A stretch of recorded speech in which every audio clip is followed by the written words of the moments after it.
What's up, YouTube? Here today with your another daily video. Yeah, we got our grand badge. Yeah.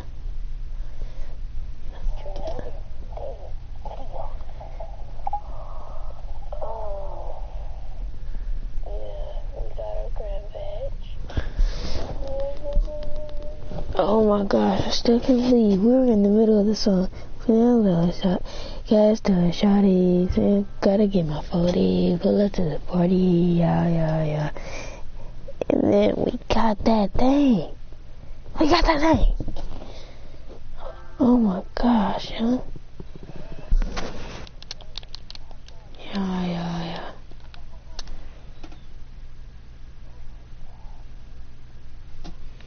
Guys, the shawty, pull up to the party. Now that's my favorite song on YouTube. So we just gonna chill back, having like a 7-hour video. Yeah. Never open doors for the moles. Haters on my body, shake 'em all. Ooh. Please take 101. You were trash at that. What are you talking about threes? Boy, you make my stuff go down. Guys, the shawties, and pull up to the party. Yeah. Haters on my body, check them out. What did you do? Why did you shoot me out of that poor shot?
Johnson here. I'm joined by Kenny the Jet Smith and Dr. Shaquille O'Neal. Welcome to the NBA on 2K Sports.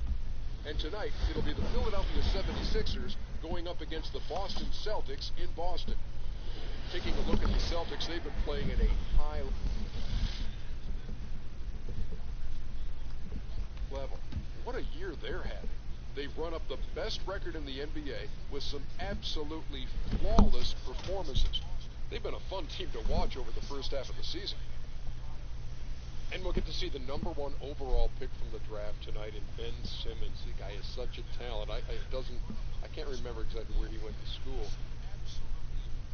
All I know is #1 picks that come out of LSU have a great shot of becoming legendary. I should know. Dang, he's still Mahoney. What's up, bro? 4,382. Thank you. You know what that is? Times that you Got him. I'm bored, so I'm just typing He did myself. put up insane numbers. This guy put up the same numbers? insane. Okay, I thought you said the same numbers. He's not that good. Well, he didn't have SLN? No. No Shaq like no. The thing is, you just real.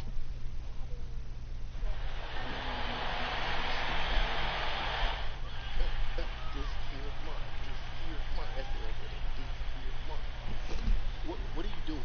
I'm working on my signature dance. Everybody got signature dance when they get hot. Okay. Y'all work that out. Yeah. I got practice. Baby, come on. Yo, Denver. Just... 2K Sports connection with the Royal Brewers with the broadcast from Boston. The home of the Celtics. Kevin Harlan here, and I'm joined by Greg Anthony, Clark Kellogg, and David Aldridge, who's reporting from the sideline. Boston playing for the home crowd again tonight. These guys are talented. Well, thanks, David. He's paid his dues. He deserves to see it through. Now the Philadelphia 76ers overseeing one of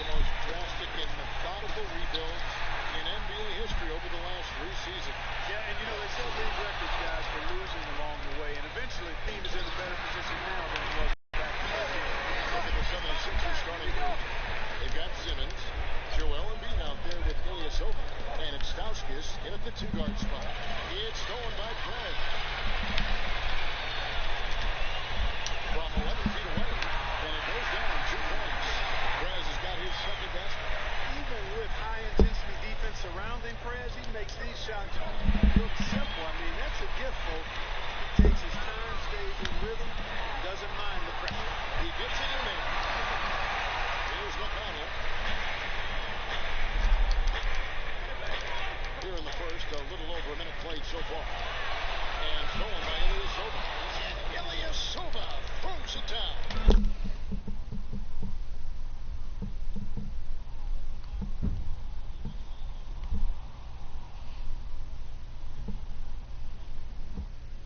How to get defensive stopper badge. You already know, guys. We shouldn't be grinding for badges now.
How to get on court coach.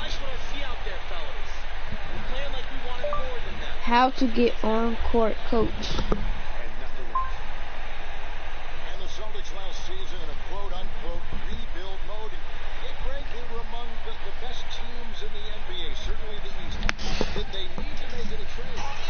You know, they basically had to start finding passes. They were already one of the deepest teams in the league. They had 3 first-round picks in that 16 draft, 3 second-round. What's going on today, guys? I got a quick tutorial for you guys on how to get the on-court badge for 2K17.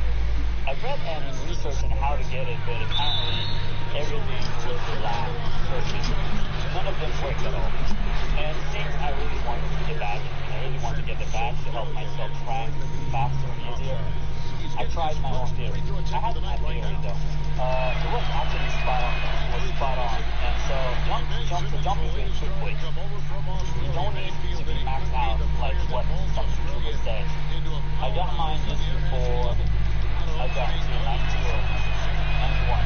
Like very close to that. And in regards to the number of assists, which most people say you have to do, it's not true, trust me. What you need to do exactly is to tell the computer or the AI machine and get the assist of that, of course. So basically, it is like calling for a pass, but instead it's calling for the AI to shoot the ball.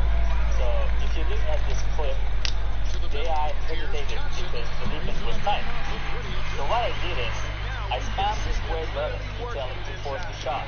And then I just got it back. I probably did it a couple times now. The problem is I didn't really pay attention on how much or how many times you have to do it in order to get the badge. So I was grinding for the ankle breaker badge when I get it, so it just came out of nowhere. But don't worry, it should only be around 50 or 100 assists in one season. And be aware that it only counts when you let the AI force the shot. That means there are some cases where the AI knows that it is best to shoot it, right? So those cases don't count. So it has to be a contested shot, and you tell them to force it. So that's the only way it counts. And the easiest way to do it is to spread the floor. So how do you do that? You press the left pad, the D-pad, and then from the right stick, you just swipe it left. And then when everyone's spread out, pass the ball to justice, or if you have any better shooter, passing the ball. And better if it's at the corner when he is heavily guarded. So normally if they are guarded heavily, they won't shoot it at all. So that's a good sign for you to press that square button to let them take the shot. So basically you will have like 70% at best if they take that shot if you play on rookie. So I recommend you to play that on rookie as well.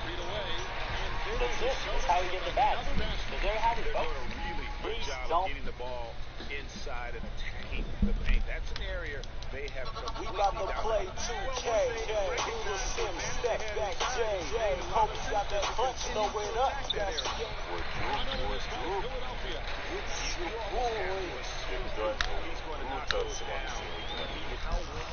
That's what it is. You need the on-court coach badge, which will allow you to call plays if you're not a point guard, right? There are a lot of videos out there, but most of them are using last year's method, which is not working. I got this badge while I was going for my ankle breaker. So I was putting off the double move pass, pro six. But in most cases, I was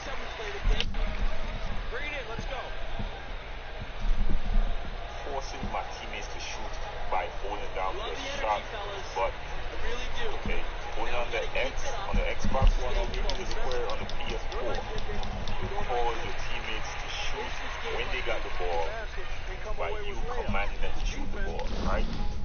Now I don't have the exact number. I did probably 100 times or so, maybe 75 to 100, somewhere in that ballpark, right? Now the easiest way to get it is to initiate the orange juice. Tends to get demoralized and deflated. Poked away. Ilyasova gets to Okafor. Oh, it's enjoyable watching Okafor use his size pass to Justice and force him to shoot. Maybe contested shots, if any. I was doing it a lot. I was doing it a lot on rookie. You were taking a lot as well. Okay, so I hope this video helped you all out. Your first time to my channel, like the video for more tutorials, share the video, you never know who's gonna help, and hit your boy a subscribe to show some love, and just to stay around for more tutorials, gameplays, my career, my pop, you know how it is. If it's not your first time, like the video, share the video, you never know who's gonna help. Right now, you just need a bucket to get some momentum. Just a tremendous feel for the game. Simmons is so gifted at reading the floor. On the scene with them. One love, respect. Too much time getting it up court. Don't forget to subscribe, And this I'll break keep gives us a posting moment more to look at guys. the leading playmakers among rookies for the past 10 games. Ben Simmons, number 1. Justice Young, 3rd. I actually buy these myself. I've had one since 1873. Their teams are pleased with the way they're playing right now. Yeah, you know, most rookies lack that kind of court vision. These guys see the court from the parking lot of the club, but they're going to be partying afterwards. They've got unbelievable panoramic vision. No doubt it's been a bit of a struggle for him here in this quarter.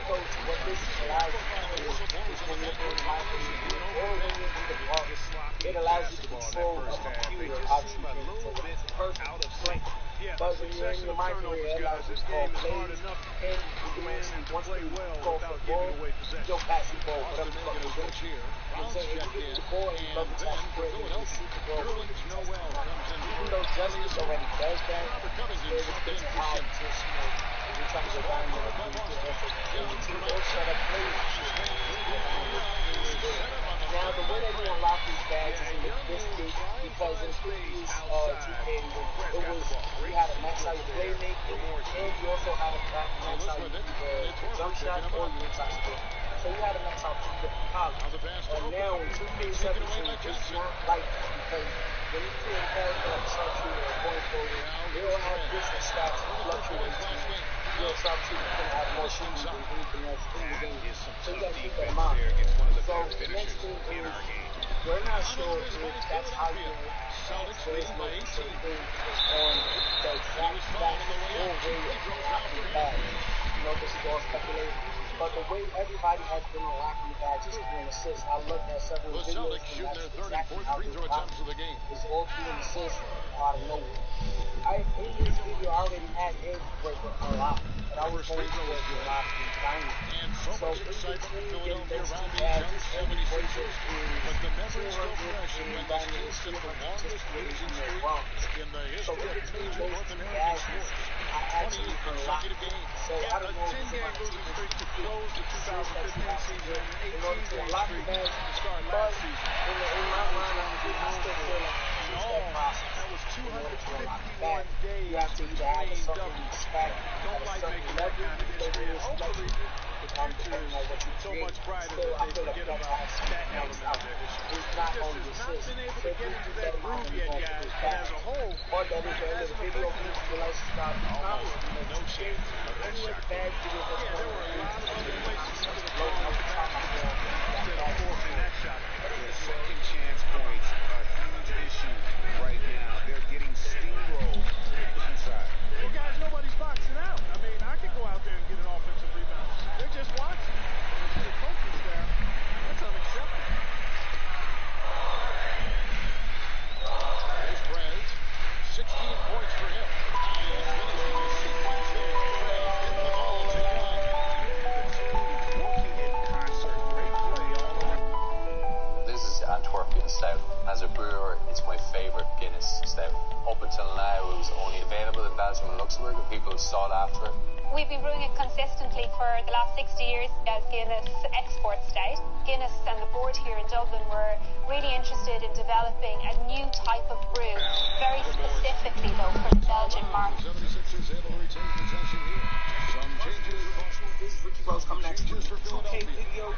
And I know for a fact y'all heard about this new glitch where you can transfer basically contact guns every fucking day. I am going to be fast forwarding a little bit and I am going to be quiet most of the time, but I am going to show you how to do this glitch, and there's more than just contact guns that you can do. And now, I don't know how to make it work, but I am going to show you. I'm going to just cut it out a little bit, but I want y'all to, to actually see it. So y'all won't be like, oh, this shit is fake. Nah, nigga, this shit work. This shit is crazy. Now, most people say, oh, you got to make a new character and shit. You don't necessarily need to make a new character. The only reason people say make a new character is because you probably already purchased everything. So if you want the contact dunks, right, they're going to tell you, oh, go make a point guard, whatever, and they're going to tell you to go make a slasher just because you want the contact dunks. But if you already purchased the contact dunks, you cannot repurchase them. So they're already on your slasher that you've already created. But if you haven't, purchased the contact dunks on a slasher that you already built, you do not have to create one. I already have a slasher, but I already bought the contact dunks. So I kind of do got to make a brand new slasher. But then again, I don't really give a fuck. I'm not wasting all that money on, a fucking brand new character. Now, the first thing that I'm going to show y'all is what y'all got to do. Now, what I am going to show you right here, the 87 is my slasher. This one is already built. As you can see, he's an 87 on the Lakers. Now, what I am going to transfer him to, all of the stuff that I buy, which is the dunks, the crossovers, or whatever the hell he has to offer, I am going to transfer it to my 98 shooting guard sharpshooter. This is my main character. This is the one that I use for everything. All the videos that you see is mainly him that I am using. So I want him to basically have everything. Eventually, I'm going to get the contact dunks on him and everything. All of the, Russell Westbrook dunks and all that.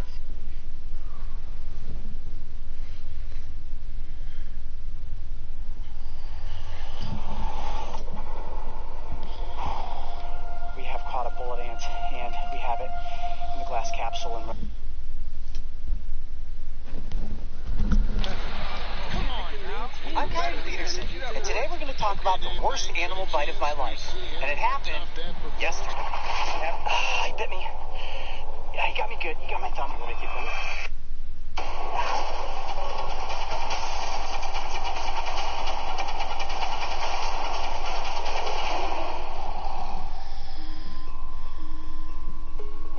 Since beginning this journey of bringing wild animal adventures to the world, I have found myself in many dangerous situations, some of them by chance. This turtle just bit the top of my thumb off. Big time. And all of them, which I hope serve as both educational entertainment, but also as a lesson into why you should never approach wild animals on your own. And that's just going to keep bleeding and bleeding. My job is dangerous. I think we can all agree on that. And sometimes I do push things to the extreme. 1, 2, 3. Ah! Ah! However, anytime we visit a location like Arizona's Sonoran Desert, we try to be as calculated and safety conscious as we can. Priority number 1, guys, is safety. This environment is incredibly hostile, and if the heat doesn't get you, watch your step, because the biological landmines just might. That is so cool. This is the second Gila monster that we've encountered in the Sonoran Desert. And it's a big one. He doesn't want anything to do with us right now. He's just laying low to the sand saying, okay, don't get any closer. And while I have encountered, handled, filmed, and released many dangerous creatures, even I make mistakes.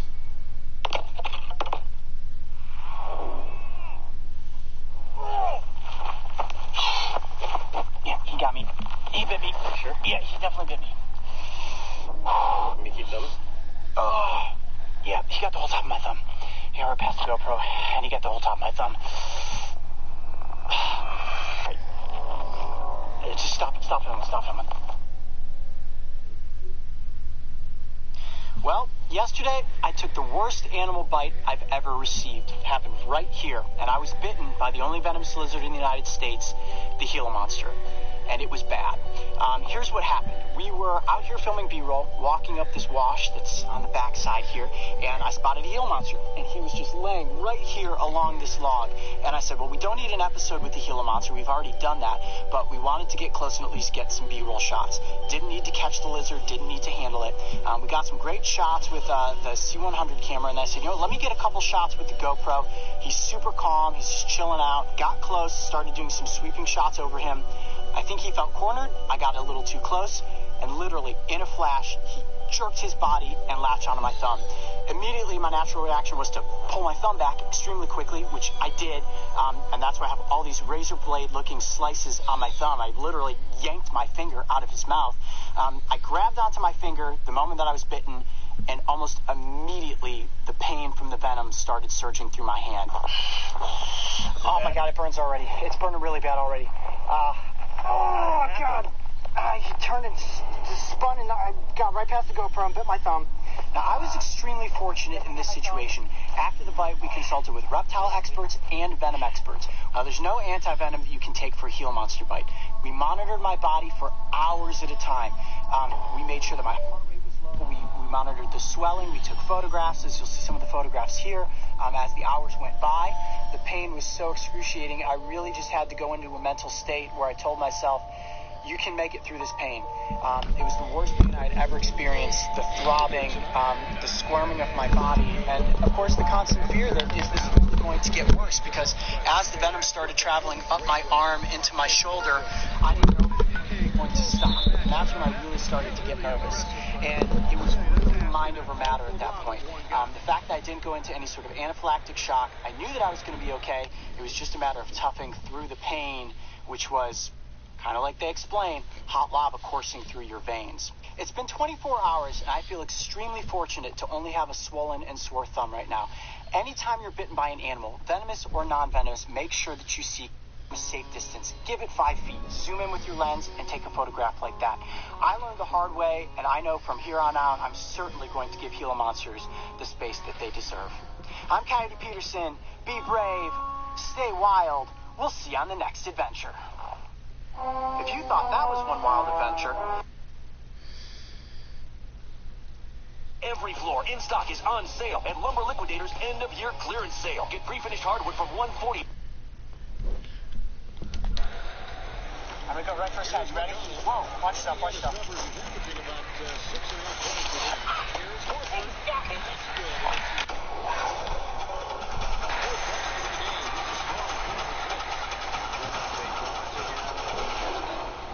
Big time. You gotta keep getting him touches. Embiid against Crowder. Off the screen. Embiid, no good. A good board Burmese there. python. Wow, pretty good size too. Oh, he's hissing. Let me get him back out here on the road. Whoa. Holy cow. Man, how did you see this? Jeez. He's just starting across the road. Let me try to get him to stop right here. Whoa, buddy. Whoa, buddy. Bring it back. Bring it back. There we go. Look at that. That is the invasive Burmese python there. Good size one, too. Probably about 5.5 feet. I'm going to go right for his head. You ready? Whoa. Watch yourself. Watch yourself. He's got me. Ah, missed the head. And took a bite. Great. Yeah, I'm okay. Man, those teeth are sharp. He moved forward just as I was going for it. Oh, jeez, he just bit that camera. All right. Look at that. That is a python bite right there. All right, hold on. Let me try that again. You ready?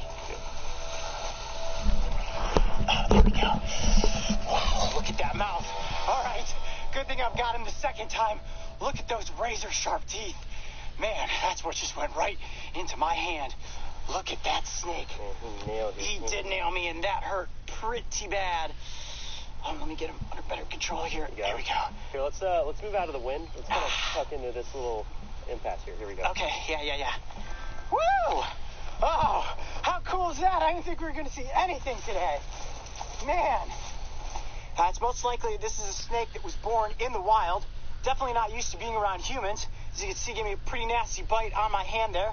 Good news for me is that this snake is non-venomous, so I'm going to be just fine.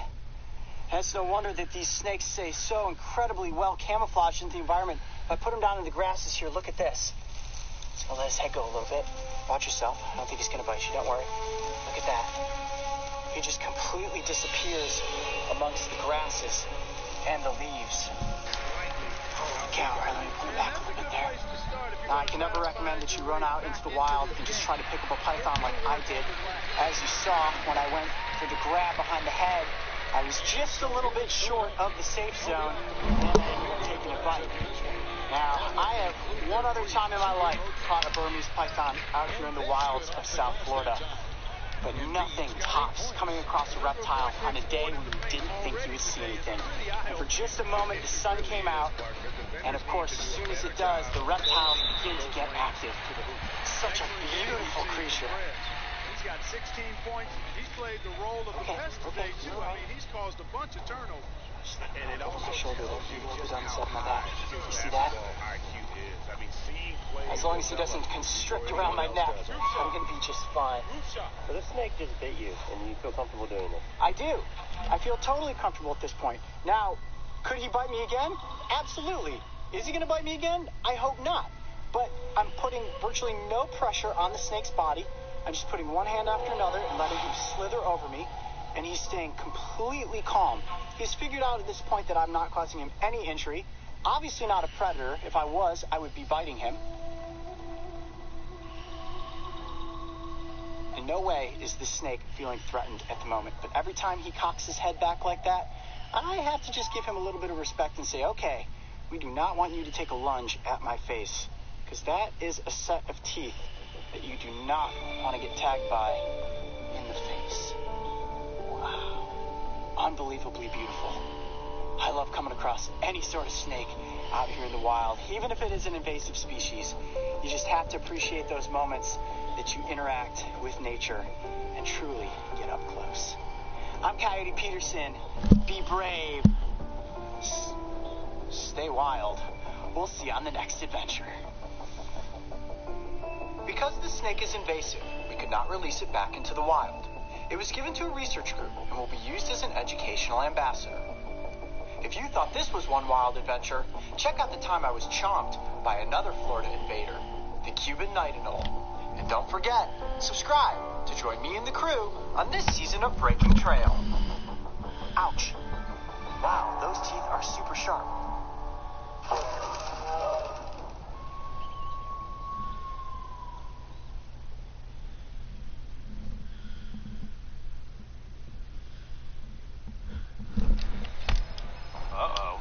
with that bone on silence.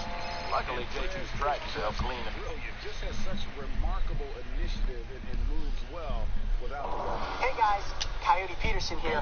Right now we're out in the thick of it filming season 2 of Breaking Trail, and I just came across this beautiful northern water snake. Reminds me of all the amazing serpent encounters we had in season 1. Let's take a flashback look at all my coolest snake encounters.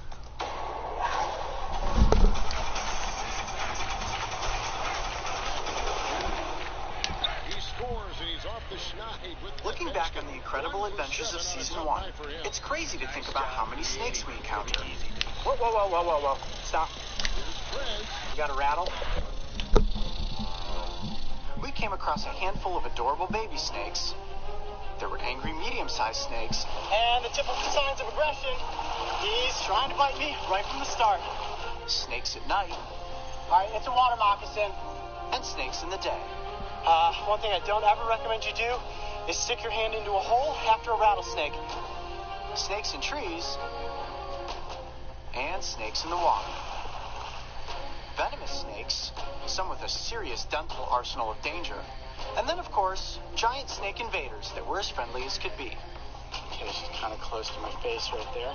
Sniffing. One of my favorite encounters happened on North Bass Island, home to a variety of species. That is a baby Lake Erie water snake, but none more elegant than the fox snake. See her head just kind of sticking out on the branch there. You see the checkering, goldish and black in color. Nothing is more exciting than climbing a tree to catch a snake.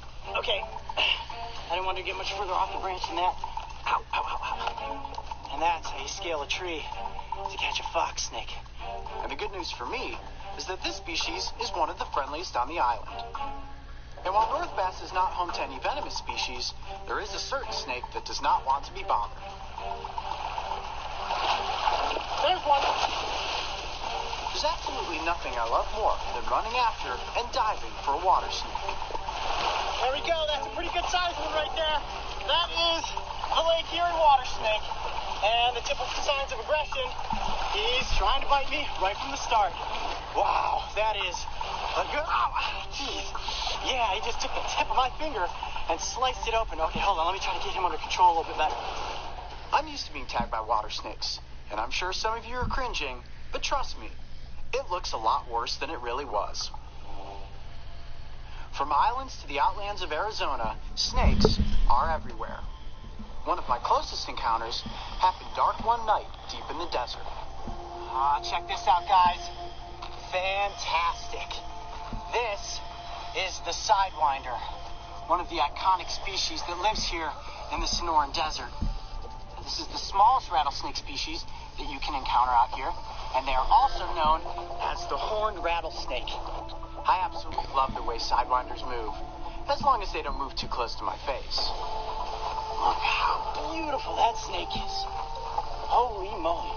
Okay, don't get any closer. So if you come out here into the desert at night and run across a small rattlesnake and you see those two little horns, you instantly know it's the sidewinder.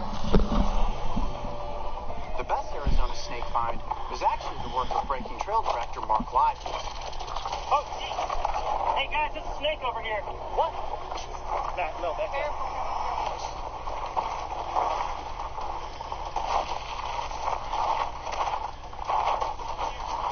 Where? Alright, watch your footing. Alright, Chance, come up slow.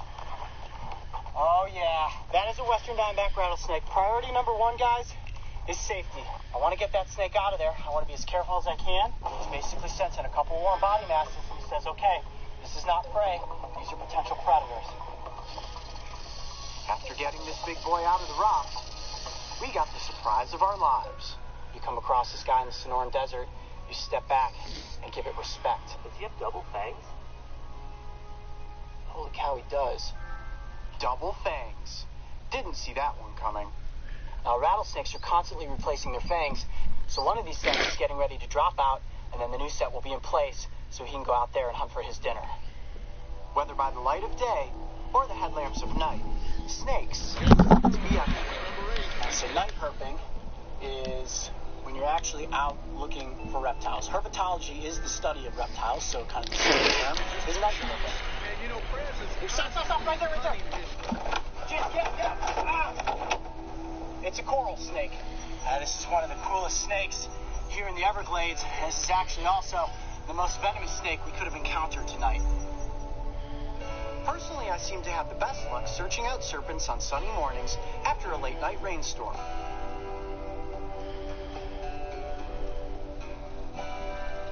Whoa. Stop. You got a rattle? Yep, it's an eastern diamondback. Wow. What a beauty. That's a really good size eastern diamondback. This is not a good position for me to try to get you guys close to the film. I don't always show off the snake's fangs, but the eastern diamondback is notorious for having enormous venom injectors. And this one certainly didn't disappoint. You get bit by those little hypodermic needles, and you've got a hemotoxin going into your bloodstream that's going to start killing red blood cells. You want to get yourself to the hospital as fast as you possibly can to get some anti-venom. Last, but certainly not least, was the biggest snake of Season 1, the Burmese python. Now, this snake is about 12 feet long, and you can see why a python of this size will be quite the voracious predator out here in the Everglades. What people really worry about is these eating some of the more threatened species like American crocodile hatchlings or the key largo wood rat. Sadly, these snakes are invaders to the Everglades, and nothing is more destructive to an environment than a predator that does not belong. And this snake is used to being handled, so I don't really feel nervous with her wrapped around my body. I would never recommend that you try to pick up a Burmese python if you see it in the wild. It's best to just leave it alone. Obviously, we're an invasive species here in the Everglades, so you'd want to alert somebody if you did ever encounter one out here. People get them when they're small, and they grow into these 12-foot giants, and then people release them into the Everglades. Unfortunately, when these snakes are now captured in the Everglades, they're immediately destroyed. This gentle giant was provided for us to film with, and on a positive note, is being kept in captivity to educate people on the negative effects snakes of this size can have on the local wildlife populations. I know a lot of people are terrified of snakes. Clearly, I am not. Kind of close to my face right there. Sniffing me. Open my hat. Alright. And whether you love them or loathe them, dove off the edge of that hill there and managed to nab 2 snakes at exactly the same time. This is absolutely awesome. Please keep in mind that these beautiful reptiles, who are not considered an invasive species, are an important part of the ecosystem and are much more afraid of you than you should ever be of them. Looking back on Season 1, our official list of top 10 snakes are: number 1, baby snakes. Look how cute he is. Wow. He's probably only a couple weeks old. Number 2, the gopher snake. They will hiss, but this one is really being pretty cool to hang out with. Number 3, the fox snake. What an absolutely beautiful snake. Number 4, the northern Pacific rattlesnake. One thing I don't ever recommend you do is stick your hand into a hole after a rattlesnake. Number 5,